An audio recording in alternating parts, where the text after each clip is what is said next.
Welcome to Royal Town Talking Podcast for What's On in Sutton Coldfield.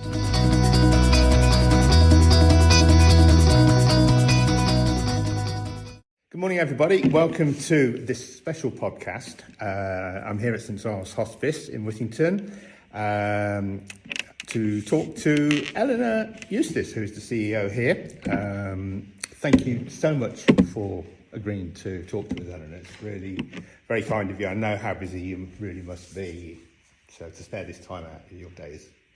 Very kind. No, thank you for asking us. We always like to engage with the local community. So Good. Thank you. Good. Well, I'm going to ask you first of all, local communities and all that. You recently did the London Marathon. I did for my sins. And you, pretty quick, I believe, wasn't it? Well, it wasn't as quick as I wanted, but Okay. that was. I'm going to blame that on the temperature. Yeah. It was the fourth hottest London Marathon on record, so I'm going to keep saying that every Yeah. time I say my time. I did it in 5:01. That's very, very I was good. about 10 minutes behind what I wanted. So, but yeah, I For a got first the time? medal first time. Yeah. Yeah, so for a first time, I think that is well and truly really, really good. So well done. Thank you. Congratulations. So you're off on the fun run this time then as well? I wish I was actually. No, I think as you know, I live and was born and bred in Sutton Coldfield. So I think doing the Sutton Fun Run is a bit of a rite of passage for anybody Certainly who is. either lives or is born in Sutton Coldfield. But unfortunately, no, we're away for the Whitsun Week this year. Right. Much to my husband's and my daughter's disgust, because they're both runners as well. Okay. My 15-year-old was hoping that she'd be able to do the fun run for the first time this year, but she'll have to wait till she's 16. Yeah, no problem. And just hope that the weather's nice. The weather, yeah. Because I mean, the last few, we've worked on the last two, and the weather has been absolutely amazing. Yeah. And it just brings everybody out as well. And it brings that sort of like community spirit. Everybody's out there and having fun, it's just. And you're amazing. aiming for a pint at the Duke on the way home, you know. So That's it. Yeah, definitely. Or just pick a couple up on the way down. Okay, so that's something. So talking about the fun run, I believe you've got a few people entered this year. We have got a few people entered this year. I think it's our biggest team, certainly the biggest team that I've seen from St Giles in the time that I've been here. I think we've got over 100 participants running this year. Wow. Which is phenomenal. They will all be branded in their St Giles running vests, so Wonderful. Please give them a wave when you see them run past. But I think the biggest team we've got in is from Highclere School. Okay. We're one of their charities of the year this year, and I think they've got a massive team entering. And then I think we've also got a team from University Hospitals Birmingham, the haematology team. As well. Okay, right. And a few others. But yeah, so thank you to everybody who's taken part on behalf of St Giles. It's definitely one of those local community events that we like to attend. Yeah, it's and see really people good. running. But that's great. I mean, 100 people, that is amazing. Yeah. Really. And of course, this year they've actually reached the target, 5,500. Oh wow! They had to close the registrations fantastic. because they actually hit it before the deadline. Yeah. So I mean, it's a great event. I mean, the whole the whole of Sutton comes out for it. We don't live far from part of that course, so we often go out and cheer people on if we're not running it. Yeah. But yeah, it's a fabulous event and really brings the whole of Sutton Coldfield together. So That is. we're really proud to be represented this year. Yeah, that's great. We'll be looking out for you. We'll be there doing the photos again, so for the third year running. So we'll look out for you. Yeah, and, make sure you get some all your snaps people. of the St Giles runners. Okay, let's move along now. You've had quite an interesting career since leaving Southampton Uni. Don't make me laugh. Excuse me. You had a degree in biochemistry and pharmacology. Yeah, it's a little known fact. Little known fact. No, people wouldn't normally put me as a sentist because I talk too much. You see, Nigel, that's why. But yeah, I graduated Southampton University in 2001 with a 2-1 in biochemistry and pharmacology. Yeah. Could you just tell us what that is? Complicated is what it is. Okay, fine. But I really enjoyed my degree. If there's one thing I'd say to anybody who's embarking on university is choose something that you're going to enjoy doing. You've got to do it for 3 years. Yeah. So I went into the chemical and pharmaceutical industry after university, but beyond that, I haven't utilised my degree in its subject matter, but I really enjoyed doing it, which meant I wanted to be there and I wanted to do that 3 years. So that's the only piece of advice I'd ever give anybody going into university is do something you enjoy, because I really enjoyed it. So what did it entail? It entailed a lot of chemistry, which was very, very difficult. But it entailed an attention to detail, and I think for me that's something that I'm still, something that I still have. I still like detail. I like the attention to detail. Yeah. You know, when you're running an organisation like this, you can't get involved in everything. No. You have to trust your staff to do that, but actually having the detail and understanding of how all the different parts of the organisation work, that degree stood me in really good stead. I was going to say that, and I would think the like the structure, and organisational of it, and because obviously for degree, for your finals and whatever, you've got to be structured, you've got to be, know where you're going and what you're doing. So. And I think obviously there's a huge amount of maths in that as well. So running an organisation, an organisation that has some significant financial challenges has also stood me in good stead for that as well. Okay. So I'd do it all over again in a heartbeat. That's great. Oh, that's good. And I agree with you. You've got to do something you like. If you don't like it, there's no point in doing it whatsoever. So you had your degree, and I think you were a few years, as you say, working for pharmaceutical companies, about 3-4 years. I don't know either of them, so I'm not going to talk about that. I think one of them's been taken over now as well, so it changed. What made you change from that to go into charity? Because after that, everything you seem to have done has been sort of charity-based. Yeah, so I'd always wanted to work in the charity sector. Okay. One of the reasons I ran the London Marathon was... my London Marathon journey started really with the death of my nan in 1998, and she was looked after by a local hospice when she was diagnosed with cancer. My grandparents were very charitable beings, very charitable. I remember being dragged around the charity shops of Sutton Coldfield and Wild Green as a kid. But highly embarrassed actually at the time, hoping somebody from school wouldn't see me being dragged into the local charity shop. But they were very charitable beings, and I knew quite early on that I really wanted to do something like that, to, either work in the charity sector or significantly volunteer. And I had the opportunity, I think it was back in 2005, to take on a role as a regional fundraiser for what was at the time National Children's Homes. Yep. They still had an office up by the Tesco's in New Oscott at the time. They did, because that was the big Princess Alice, wasn't it? And they also had an office on Mill Street in Sutton Coldfield, which is now a dental practice, I believe. And I went for an interview, and I remember talking to my mum about this interview. I was actually working down south at the time, and I'd come back home to interview for this particular role. And I wasn't prepared because I'd been so busy, and I said, I'm not going for this interview, I don't know what I'm doing. And my mum encouraged me to go, and I went for this interview, and I met a lady called Claire, who is still in the charity sector. Actually works for a national organisation who I'm still in touch with. And she was just fantastic. We got on like a house on fire. I think one of the things that I said to you earlier is people wouldn't expect me to have a science degree because I talk too much. I like being around people. I like relationships. I like building relationships. And that was what this role was about. It was relationship management. So I was young enough at that time to take the risk of moving from one career to another, and it not working out. Thankfully for me, it did, and I never looked back. I was going to say it's a big sort of jump difference between the two styles of it was a big business. sector jump, but I was an account manager in the sort of fine chemicals and pharmaceutical industry. So again, that was a lot about relationships, building client relationships and business relationships. So there was a transferable set of skills. The sector was just completely different, and people think it's a really easy jump. People think moving from the sort of corporate sector into the charity sector is going to be easy and it's going to be fluffy. It's really not. It's ever such hard work, and I just loved it. Loved every minute of it, and I've never looked back, and I've built my career within the third sector since. Okay, because you've just quickly looking PDSA, People's Dispensary Sick Animals. You were there for a while. Did a stint there. Yeah. Do you come home with plenty of dogs? Or... You actually used to. There was a week every year at PDSA where it was the week in which they were founded, and it was called Dickens Week, and you could take dogs in. So there was a number of occasions where I took my dog into work. It was you didn't get anything done because there was dogs everywhere. 20 dogs, sending on an office. We did a big dog walk and everything, but it was great. Yeah, and then what do we do? Acorns Children's Hospice, Birmingham Women's Hospital, is it? NHS Foundation Trust. It was Birmingham Children's when I joined. Yeah. And then it obviously merged with the Women's Hospital whilst I was there. Yeah. So I think when I joined Acorns, I was just returning back to work after maternity leave when I joined Acorns Children's Hospice, and that was the first hospice I worked at.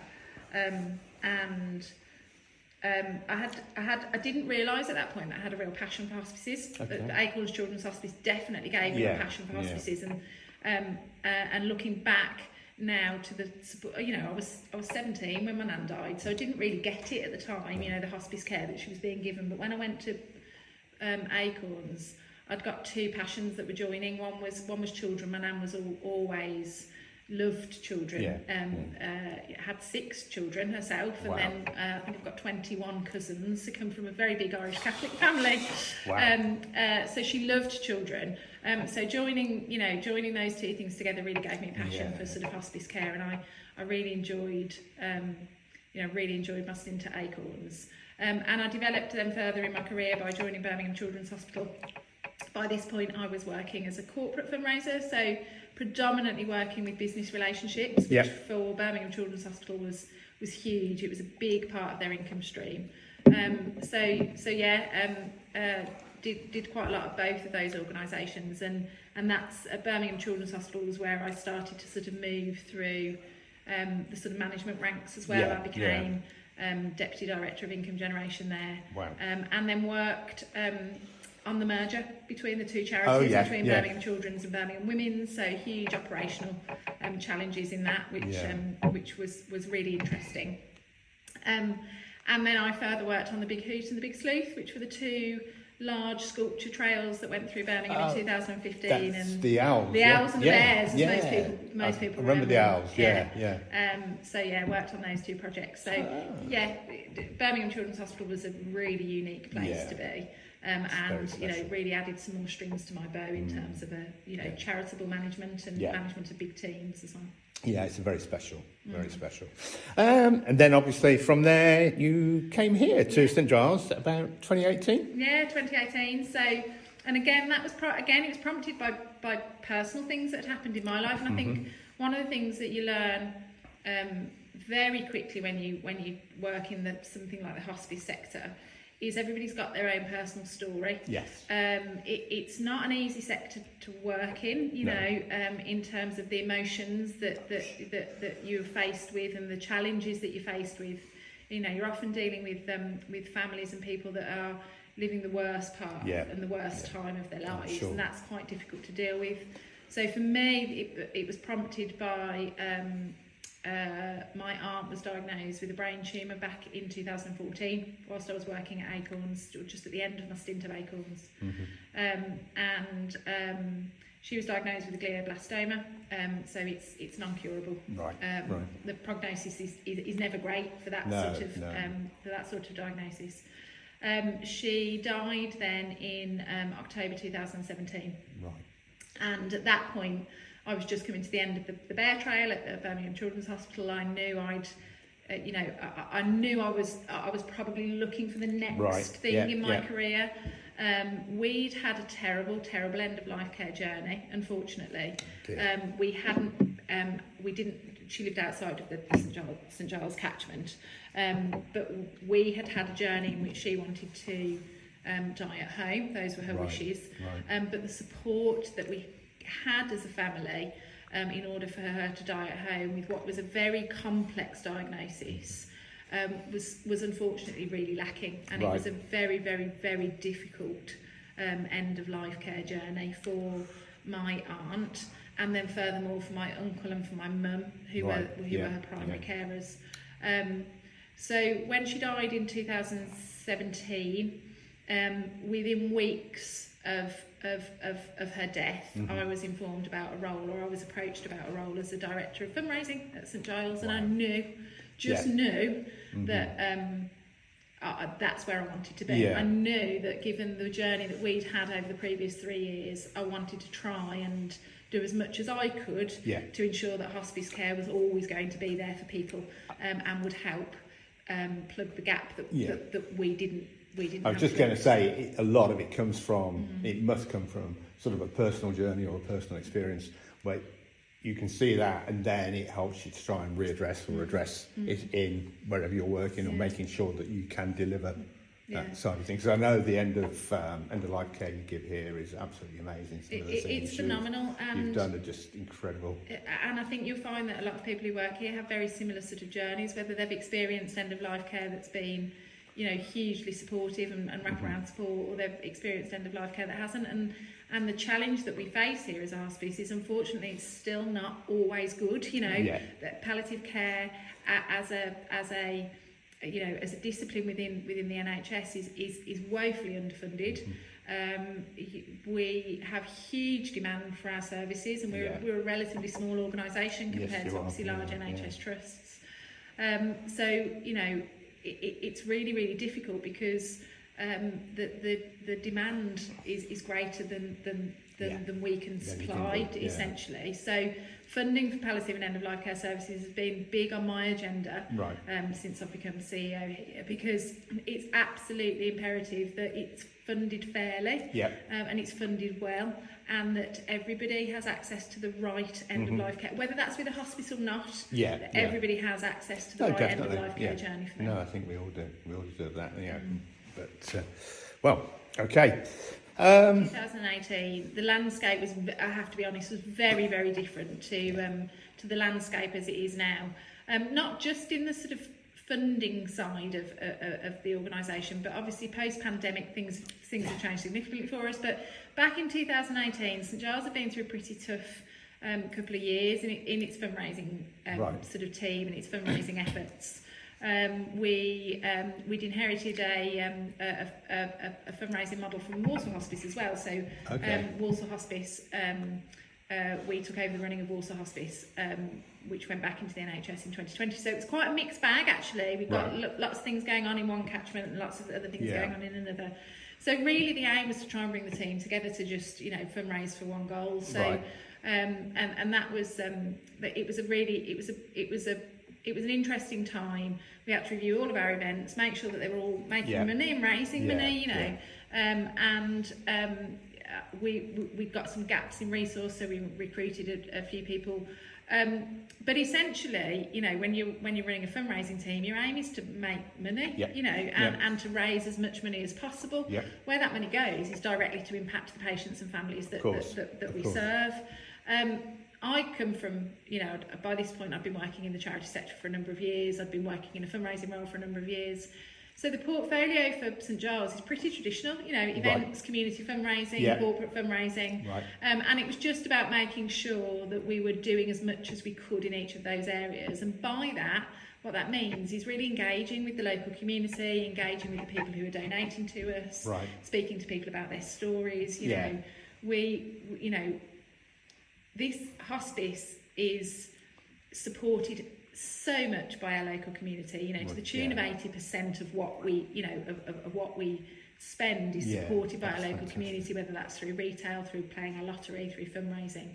So really engaging with those supporters and making sure that they feel valued, feel part of something, and giving them all the encouragement that you can to raise that money is really important. So that's really what we did in those sorts of 2 years. We changed some of the events that we did to make them better and make them raise more money. We added new events, we added new ways of working, we combined, we pulled together the lottery and the fundraising teams a lot closer.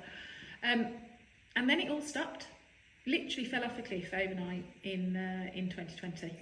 And that's the only way I can think to describe it. No, I can totally understand. As an organisation,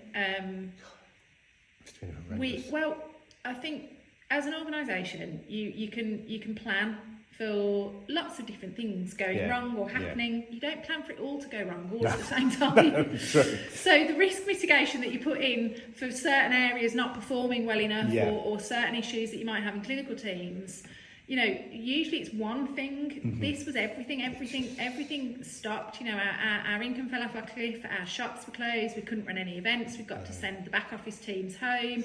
We'd got clinical teams really frightened for their lives, whilst also running a unit that was supporting the wider healthcare system, a community team that was supporting the wider healthcare system. So the demand for us to support the healthcare system was huge. Yet as a charity, we couldn't fund any of it because it had all stopped. It's just, So it was a really, really challenging time during COVID. What I will say, again, sort of, you know, I know that this is going to be listened to by, you know, the community out there, certainly the community in Sutton Coldfield. The community were awesome, phenomenal. People rallied around. They did virtual challenges for us. They donated funds. They donated chocolates and you know, food and you know, hygiene products for our staff. They donated PPE. The community were phenomenal. It was the community that kept us going through COVID. There was at one point I remember coming into work and being faced with the real potential of having to completely close our shops business. Right. You know, we'd got all of our staff on furlough.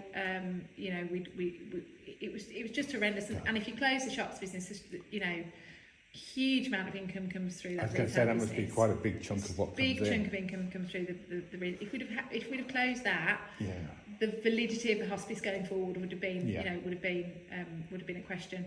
So the community really rallied around us during that time, and you know, and we were heavily supported by the government during that time as well. You know, you can't forget that. No. We were part of the solution. But just remember how phenomenal the community were. No. It was real community spirit came back in that time. I think it did, and not just everywhere. You went, you know. I just remember because was the Jubilee, wasn't it, during that period? I mean, everywhere you went, people with street parties, well, not so much street parties, you could have a party, but everyone was out on the front lawn, was like, oh my God, you know, shouting to each other and whatever, and it just, you would never get that normally, and it was just fabulous. It was a real, for such a bad thing happening, it was a real feel-good time. I think it really brought it all home to everybody, you know, about community, and I think that's where it came from. A lot of people started thinking, okay, we'll carry this on, why can't we do a bit more? And it really shows human spirit, doesn't it? I think I always say, working in the third sector, working in the charity sector, you often see the worst that life can throw at you, but you see that the best it brings out in people, and that was true for that COVID time. You know, we see families who are living the very worst time of their lives here at St Giles, but what it brings out of them in terms of community spirit, giving back, and it can often show the best of human spirit, can't it? No, definitely.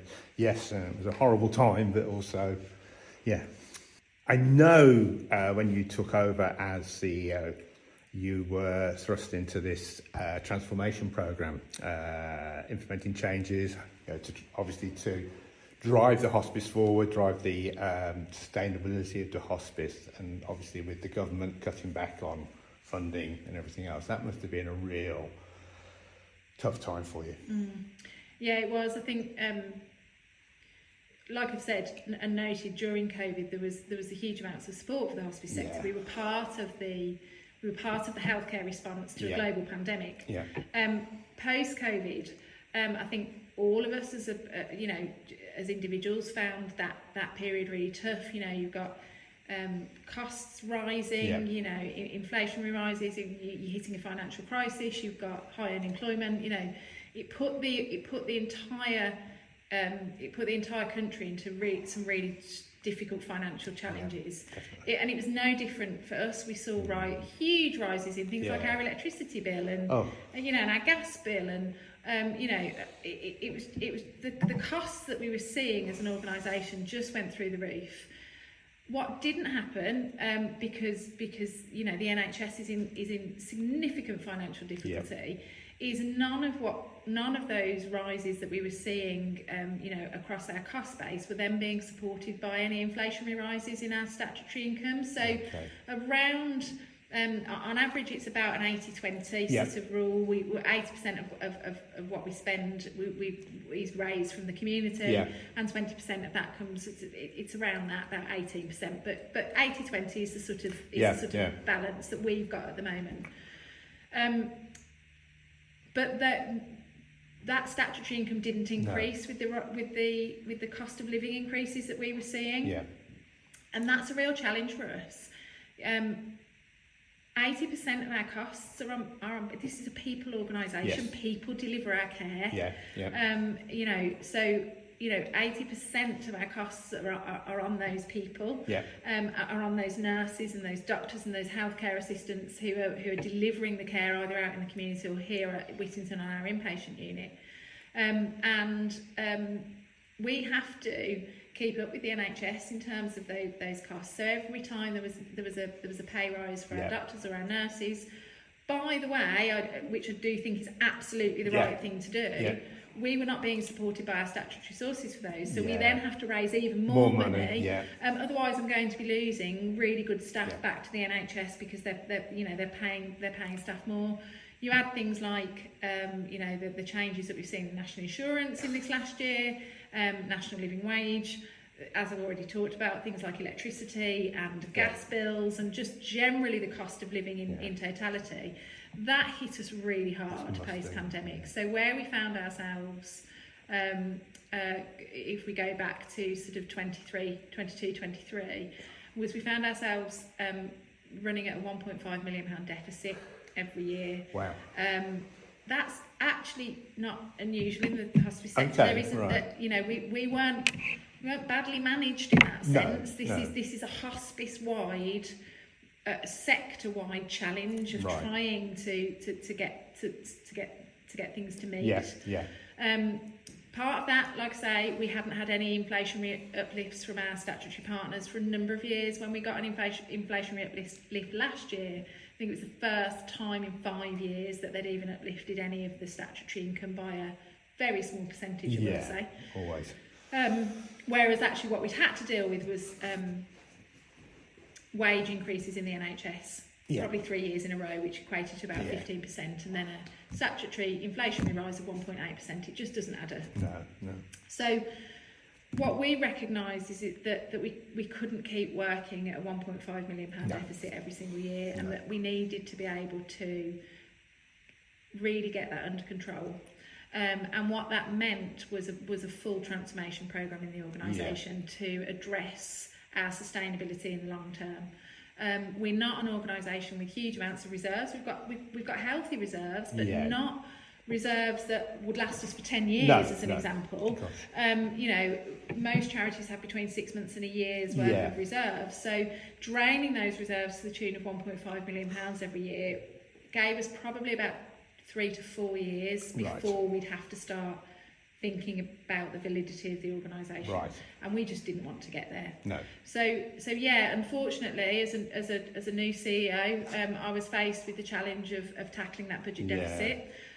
We took an approach that reviewed everything that we did here at St Giles, not just one thing or another thing, everything. We looked at everything that we did, and the one decision that we made as a leadership team was that we would try and protect the breadth of services that we offer. We may have to do that differently, we may have to do it more efficiently, we may have to reduce some capacity, but we wanted to try and protect all of the services. So all of our community services, all of our family support and bereavement, all of our therapies and all of our inpatient unit, we wanted to protect the breadth of services that we offer here at St Giles. So we did that. We haven't closed a service. We have pulled back in terms of capacity.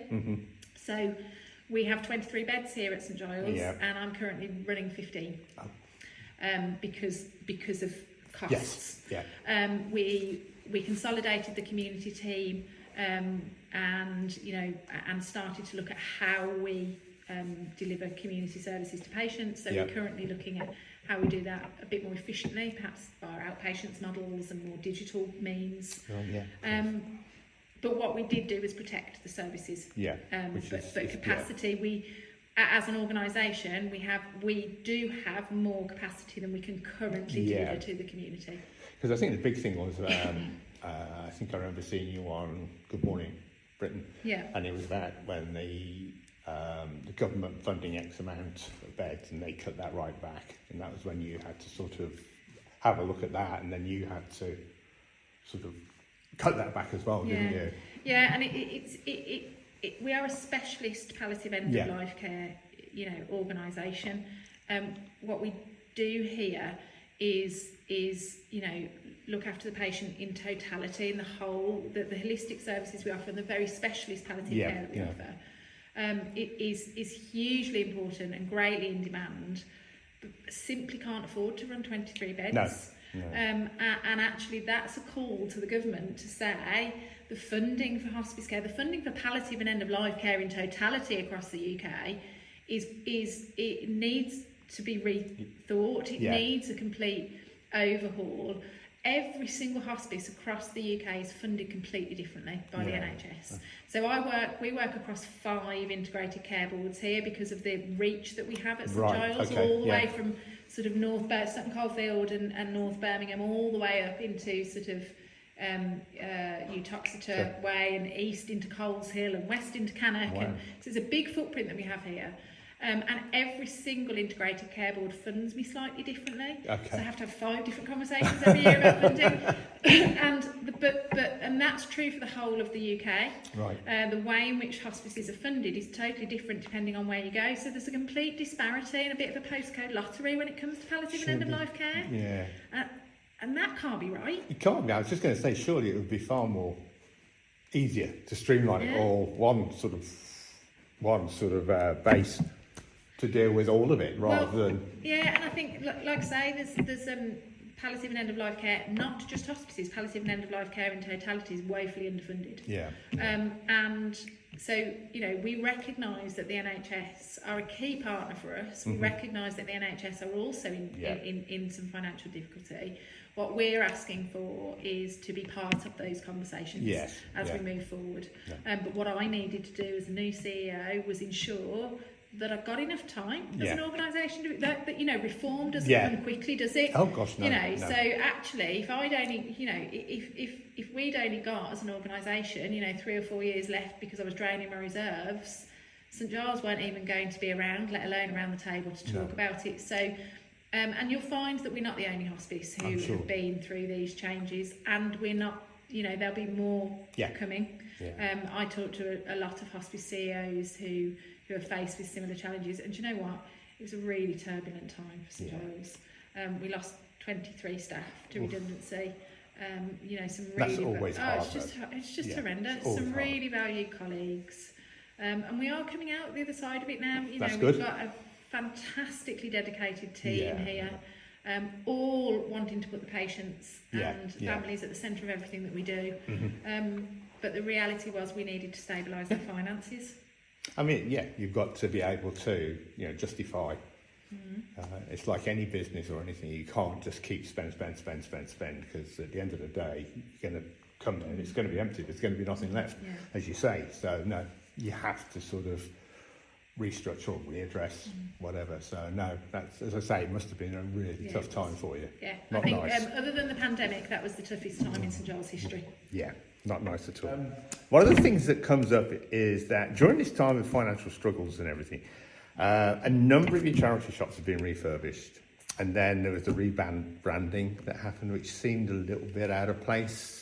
Could you sort of explain that for us, or? Yeah, I'll take each point separately. If that's okay. Of course it is, The rebranding, it wasn't a rebrand. It was a slight change to the logo, which was done actually by our in-house marketing team. Right. So, who are phenomenal, by the way, and do all of our event materials, and everything that you see out there from St Giles is done by our in-house marketing team. So I can absolutely sit here with absolute clarity and tell you that huge amounts of money were not spent on a rebrand. It was more of a refresh. To ensure that we were, I think I said to you earlier, people think that moving from the private sector into the third sector it's lovely and woolly and it's really soft. There are thousands and thousands and thousands of charities out there, all doing amazing work, and all needing to attract the support of their local community. St Giles is no different. And ensuring that we remain current, from running social media channels, remaining current is absolutely well, I'd say necessary. A refresh is, whether it be good or bad, what anybody says, but a refresh actually redirects your eye to a product or a brand, And I think it's necessary. It has to happen. Well, we did it at the same time in which we were launching a new strategy internally. Right. Our strategy for 23 to 26, of which to be sustainable was part of that. I mean, we sit here at St Giles, and we've got 6 main objectives. One is, the very first and foremost, is about delivering outstanding care. Yeah. We employ over 250 people here at St Giles, so making sure that we're an outstanding team and we've got a really good culture is really important. We want to be innovative in the way in which we deliver care, but also in the way in which we drive income. Yeah. Of which things like a brand refresh is Obviously. looking at that in terms of the sort of brand reach and marketing. We obviously want to be sustainable, both environmentally and obviously importantly financially. We intend to grow our income over the next few years. There's some interesting ideas coming through to grow our income, of which the retail business is one of them. Right. And then obviously communicating with our wider community as well as internally is important. So those are the 6 main sort of strategic pillars of the organisation. So yeah, like I say, I can absolutely sit here with confidence and say that our wonderful in-house marketing team were the geniuses sort of behind that. And it all looks very good. Well, I will say. yeah, and the very striking. Yeah, very and striking. the other thing about that is, just ensuring that we are visible to our community, that they know that we're here. Yeah. Being out there in the community, being on the high street in our retail shops draws people in to talk about what we Yeah. do. Yeah. People come into our shops not just to buy or to donate; they come in to ask about the care of St Giles. Yeah. And that's absolutely right, that we're there and visible and people know where we are. In terms of our retail business, which was just your sort of second point, there are 3 main ways that we raise income here for St Giles outside of the money that comes from the NHS, which, as I've said, is around 20% of our income. One is to our lottery. We have a lottery. Very successful one, I believe. very successful lottery. And if people haven't signed up, it's only £1 a week. And there's lots and lots of prizes on offer, and it raises lots of money for St Giles. The second way that we raise money is through our traditional fundraising sources, so through our events and activities and community fundraising, and people like me running the marathon and all of those sorts of things. Yeah. And then the third and possibly one of the most profitable ways that we run that we drive income is through our network of charity shops. So we've got 23 charity shops, and we took a big bold decision about 2 years ago at the beginning of this strategy to increase the income that we get from our charity shops. Right. And that's twofold. One is to open new. Yep. We used to have a portfolio of about 30. Right. And the pandemic meant that we had to close 10 of our shops. So we didn't lose the entire shops business, but we did have to close 10 locations, which significantly reduced the amount of income that we can raise. 10 less shops, 10 less lots of money coming through the door. So one of the decisions that we made as part of increasing the income into the organisation to be financially sustainable was to look at opening new stores. Right. So we have started on that. We've opened at 1 new store and we've got 4 in the pipeline. Excellent. So that will help drive income. And the second thing, and it was a bold decision by St Giles and a bold decision by our board of trustees, was to invest into those shops. Yeah. So I've got shops in the portfolio of stores that we've had since the day we were born. Right. That are 30, 40 years old, or 30 years old. And we haven't done anything with those shops for 30 years. Very tired. So, and this wasn't just about frontage. This was about also the working conditions for our staff and volunteers. So we've over 500 volunteers in our charity shops. We could not run our stores without them. It would be absolutely nigh on impossible to run those. In fact, not nigh on impossible, completely impossible. Yeah. But when you've been working as a volunteer in a store that hasn't actually been touched for 30 years, the welfare conditions, I've had staff members cry because they've had a working sink put in to the back office and that they've got some space to do the sorting. Yeah. So yes, a huge amount of the refurbishment in our shops was to drive people was to make them more attractive. Yeah. And in the shops that we refurbished, footfall has increased, turnover has increased, and we're raising more money. Brilliant. That was the main aim of doing this. But second and close to that was making sure that the working conditions for our staff and volunteers were adequate, and I'm not going to apologise for that. No. That's really important, and that doesn't mean that they've got a hot tub in the back and a reclining sofa, but just adequate. These people are giving up their time Yeah. to come and volunteer for St Giles, to support St Giles, and whatever it is, whether it's sorting out donations, working on the shop floor, whatever. And you're right, those people, it's like any employee, those people still need somewhere nice to work or whatever. The approach to those stores was we need to bring the money into, and we do absolutely need to bring the money into the charity, but I'd got footfall that was declining because people weren't even wanting to go into the stores. I'd got volunteer numbers that were declining because they didn't want to work in the conditions. I was struggling to recruit staff. All in all, you add all of those things together, it costs a lot more than some of the refurbishments that we've done through the stores. And it's little things like, that people won't always see. But we've been heavily supported by a number of companies who've done a lot of things pro bono for us. So I went to a new shop opening on Thursday last week. Our Aldridge small Aldridge store was refurbished, and we reopened it on Thursday last week. And all the lighting, brand new LED lighting, all up to spec, all within the right regulations, all donated for free. Amazing. So again, one of the things that I promised this organisation when I came in as CEO, and one of the things that I will maintain, is I come from a charity sector background. Yeah. I feel a huge responsibility for every single pound that's donated to this organisation, and I promise to spend that well. Yeah. And often that isn't, some of the decisions like refurbishing the shops. It doesn't look like it's the right, But when you dig a little bit deeper, it's absolutely the right thing to do, both for driving our income. Like I say, we're seeing more people in our shops, we're seeing more sales in our shops, and for making sure that we're looking after all of our staff and volunteering our people. It is the old adage, you've got to speculate to accumulate, and I think that's right. Speculating on the stores, you've got people coming up. I know the bookshop in Mere Green has been refurbed. Wow, what a difference. I know, it's beautiful, isn't it? Absolutely amazing. Yeah. I think I'll take my book chair in there and I'll just sit in a corner. I'm an avid reader and I just love it. And I was in there the other day, and there's a gentleman volunteering there. I don't know if he's the manager or the volunteer. And he is over the moon about it. He's so passionate about it. I've got all these books to play. and that's the thing. We are so, again, I'll come back to that, how amazing the community are. Our community, that we donate all those books. They donate all of the clothing. They donate all of the furniture. We are very, very lucky to be hugely supported by the community and the donations that we get through the door. But to the point of Mere Green books was becoming dangerous because we've got too many books piled up books everywhere. I do realise, It's a teeny tiny shop, isn't it? It's a really teeny tiny shop. I get all of my books from there, as do my kids, and then we donate them all back again. So they go exactly what Linda does. But they are. It's a small store.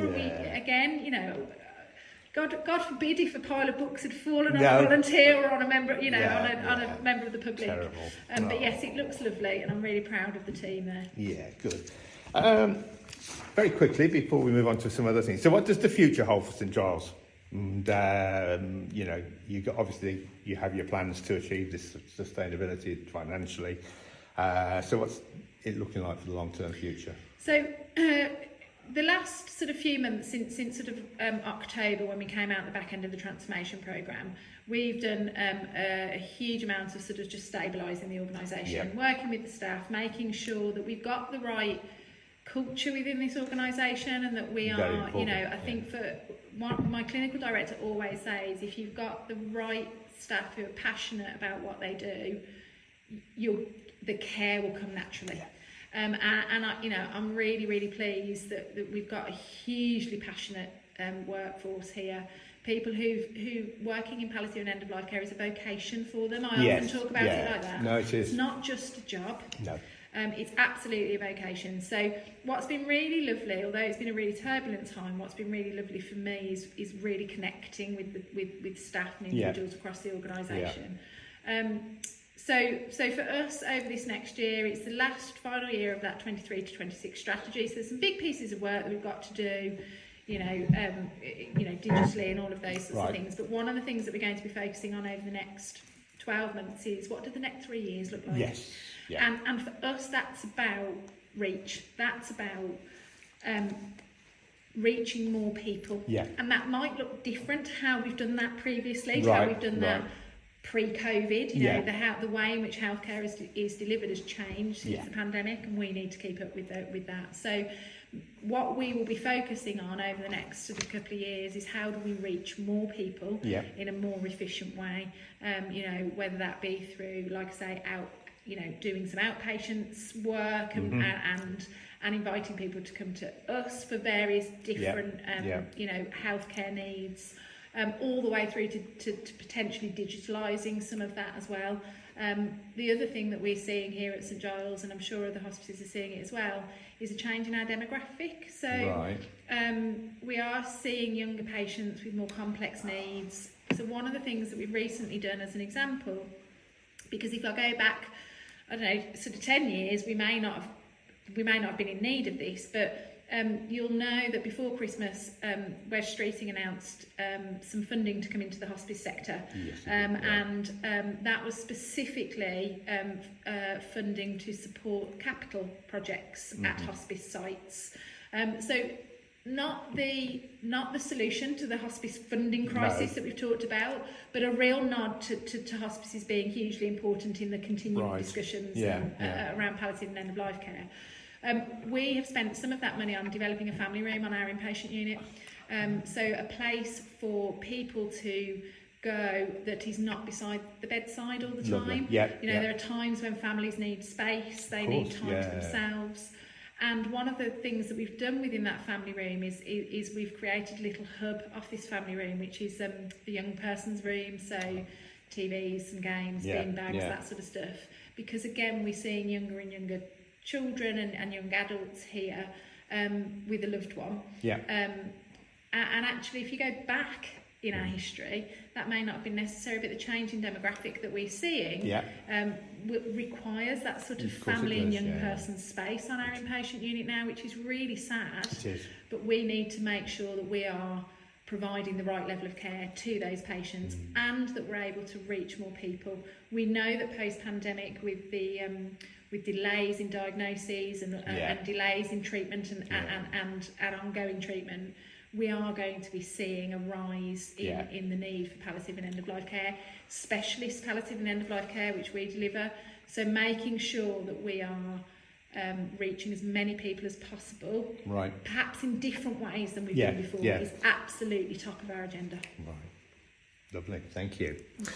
Okay, so talking about events, we've mentioned a few events, and you've got some really amazing events that you run. I know a friend of mine did the skydive a couple of years ago. I'll run a marathon, but I won't jump out of a plane. It wasn't the skydive, it was the wing walk. Oh God, even worse. I know. And you know what? They wouldn't, because it was only the first time, they wouldn't do the loop. So she went back. And did it again? Oh, she's braver than me. Oh, I can know. barely get on a plane to go on holiday. So you've got these amazing events that you can link up to for people to do. And one that's come to my notice, brand new for this year, is the Winter Gala. Yes. It sounds amazing. Yeah, I'm so excited that we're putting this on this year. It's been something that we've been thinking about for a little while, and we absolutely think this year is the right year to do it. You'll know that last year we did a public art trail called March of the Elephants. Yes, you did. Yeah. And through that, we engaged with so many people. Business supporters, organisations, schools. Yeah. It gave us a wonderful community reach. That we feel that doing something like a winter gala now, as we go forward, is a really lovely way to continue to engage with those supporters who perhaps hadn't supported us before, Right. but now know about St Giles, now know about the work Yeah. we do and want to continue to support us Yeah. in various different ways. So the Winter Gala's an opportunity to bring all of those supporters together, whilst obviously raising, Yep. money for the organisation. So I'm really pleased, and you'll be pleased to know that it's absolutely happening in the heart of Sutton Coldfield. It will take place on the 14th of November this year, and it will take place at Boxall Hall. Wonderful. So we're really, really pleased that's all confirmed. Right. And we've already got a number of people that have taken places and tables at that Winter Gala. So if anybody would like to join us on the 14th of November, please get in touch, because we anticipate that our inaugural Winter Ball will sell out very quickly. Yeah, I need to speak to Georgia. I want to get a table for the business group that we run. It would be wonderful to see you guys there. We'd like to come along. Yeah. And they're all local businesses, Yeah. so it's something we've talked about at the meetings. Yeah. So we're pushing it forward. Fantastic. So. Thank you, Nigel. Yeah, no, I'm really looking forward to it. And what I've read about it, obviously food, entertainment, raffles. Yeah, it should be great. And who doesn't want to get dressed up on a Friday night and and enjoy I was just yourself gonna whilst say, also isn't it? raising money? I mean, it's a win-win for everybody. Is it, long gowns and I suits? can't wait. Yeah. So that's it. Is it a black tie or is it just ordinary suits? I'm not 100% sure how smart George will go, but she'll definitely expect a few sparkles. Okay. Definitely know that. Right. Okay. Well, I'll warn Linda. She can dig out her sparkles. Okay. Right. Can we just ask a little bit about you? Now, you've actually said it already. I've got here. Obviously, you live in Sutton Coldfield at the moment. I was going to ask you if you're a native or a newbie, because No. obviously you went to Southampton for uni, so you're obviously a native. I'm definitely a native. Sutton Coldfield, born and bred. What's your favourite part of Sutton? Oh, my favourite part of Sutton. It has to be Sutton Park for me. I mean, I know that's probably, if you ask everybody that, they'll probably say Sutton Park, but we've got friends who live over in Gornal, and they come across to us on a regular basis, and we always go and have a walk in the park. The largest urban park in Europe? It is, It's yeah. just beautiful. Yeah. I feel very, very lucky to live within walking distance of that it's park. fantastic. We take the dogs and the kids, and it's just, it's beautiful. It's just getting back into nature, isn't it? It's just so refreshing. And it's just- vast, It it's is really huge. vast. I mean, I remember when I was a child and with friends, and we used to get our bikes out and we go, and we'd be hours, like one end of the park to the other. I mean, you wouldn't be allowed to do that now, that young, but we just loved it, exploring everywhere into the woods and down to the lakes, Keeper's Pool, going for a swim. And I remember the days of Keeper's Pool. Yeah, It's a shame it's not there anymore. But I was very lucky to be able to do some of my marathon training through the park. And I mean, the other thing about Sutton is I run. I don't run with a group. I run on my own. And as a woman running on her own, you want to feel safe.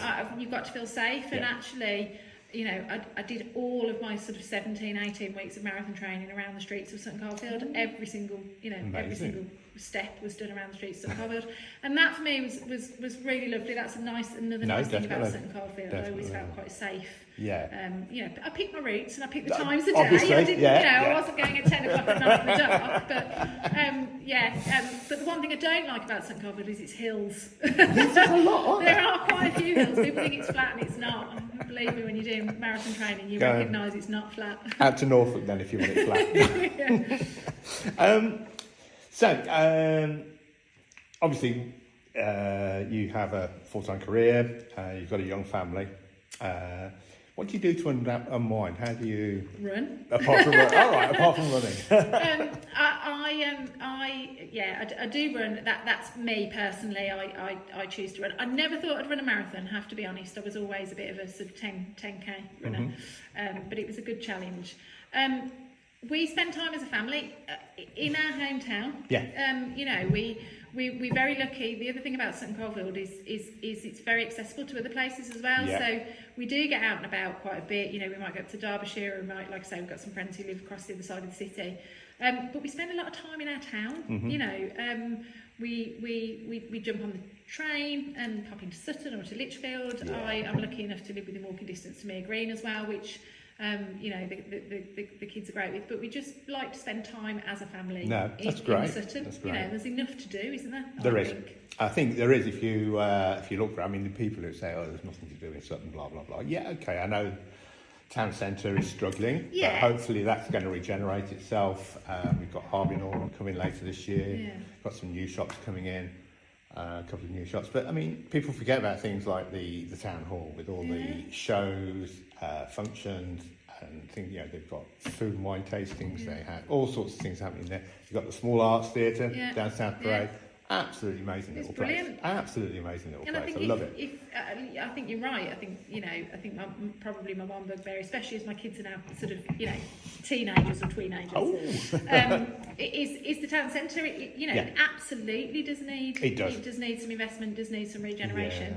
And it has the population to cope with that. It does. So I can't understand why it hasn't managed to do it before. I don't know that, and I don't know why they've left it so long to actually realise that they need to do it. Yeah. I mean, you look at Solihull, which we were both the same at one time, and then Solihull said, "Oh yeah, right, let's sort this out," and Sutton said, "Nah, we'll leave it be." Such a shame. Such a shame. Right, being a big advocate of the park, and I mean, I know you most likely walk there, run there, but what's your views on this latest thing about Birmingham Council charging to park in the park? I find that really difficult, and I think I absolutely accept, as an income generator myself, that there are things that you need to do in order to have things like the upkeep of the park and all of those sorts of things. But I actually think it deters people from using the outside spaces, and I think, you know, we do quite a lot here at St Giles about sort of mental health and wellbeing as well as physical health and wellbeing. And all of our bedrooms here on our inpatient unit have outside space, and I think getting outside is hugely important, really important. So for me, having an asset like that, like I say, I'm lucky I can walk to the park, but I do think it will deter other people from using the park if they've got to pay for parking. And I also think it then puts pressure on those who live around the park if people are going to then park the cars all parking over in the place. Sutton's a nightmare as it is, and I live on a main road, so I feel perfectly within my rights to talk about parking in Sutton. Definitely. So I think there might be other ways and means of generating that income that don't deter people from utilising the outside space. Mental health and wellbeing is hugely important, and the more that we can get people out and active, especially the younger people as well, rather than sitting behind computers. Absolutely. Because I remember when we first moved to Sutton, I was only about 4 when we moved to Sutton, but you used to have the stickers in the car window, so residents could go in free of charge. And park anywhere in the car parks in the Sutton Park, and then non-residents had to pay. And that's when we had all the little huts and the park keepers in the huts, and you used to pay your park keeper, and then you go there if you wanted to. Nominal fee. It wasn't extortionate because people weren't stopping there all day. And I wonder whether sort of going back to something like that, because it's not fair on some residents, I think, that they have to pay to go into their own park. I think they should really try. Okay, that's my 10 pence. No, I don't disagree. Like I said, I think there are other ways and means of doing things than just blanket charging. Yeah. Okay, thank you so much for your time. Just going to finish with a few signature questions. Okay.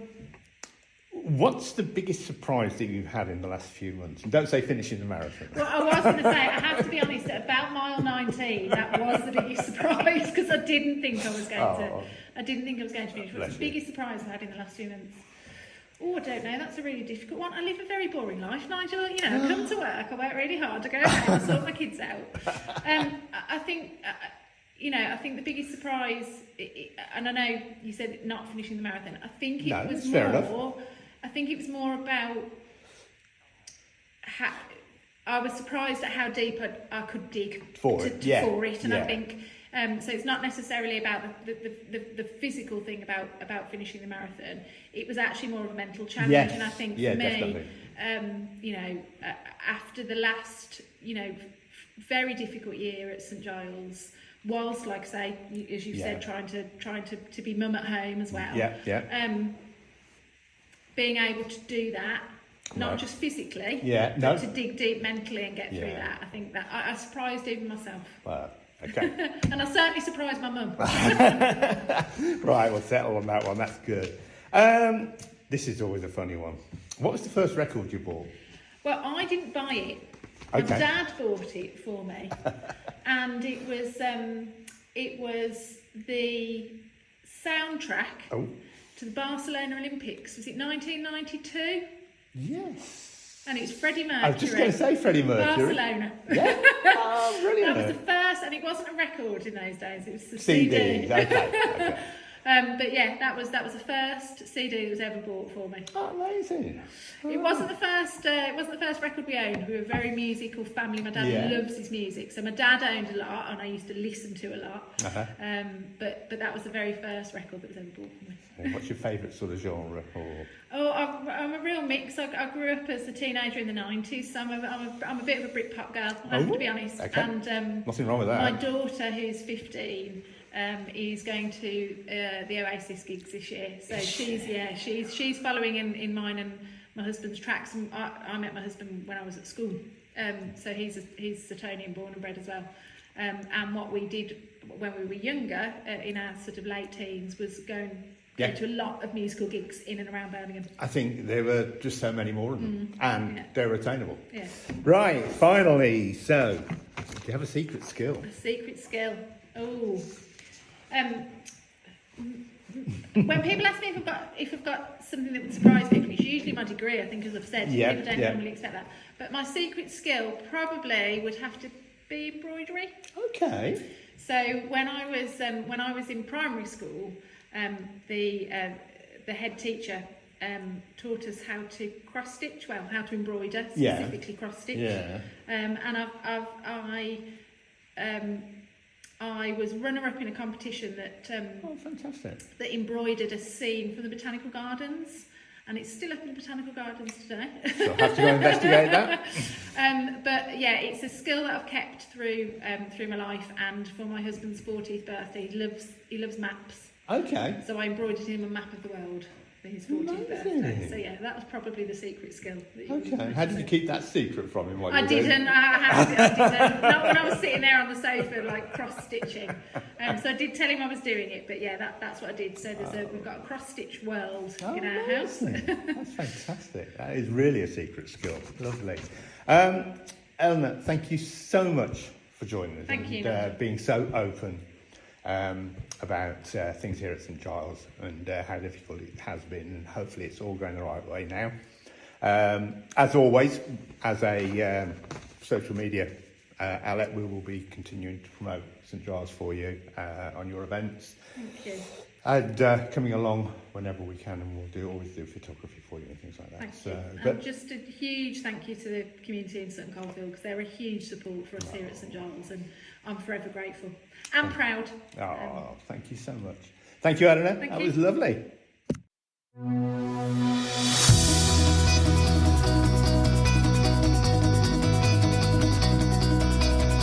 Thank you for listening, and please leave a review, good or bad, as that's the only way we can find out if you're enjoying the content and improve.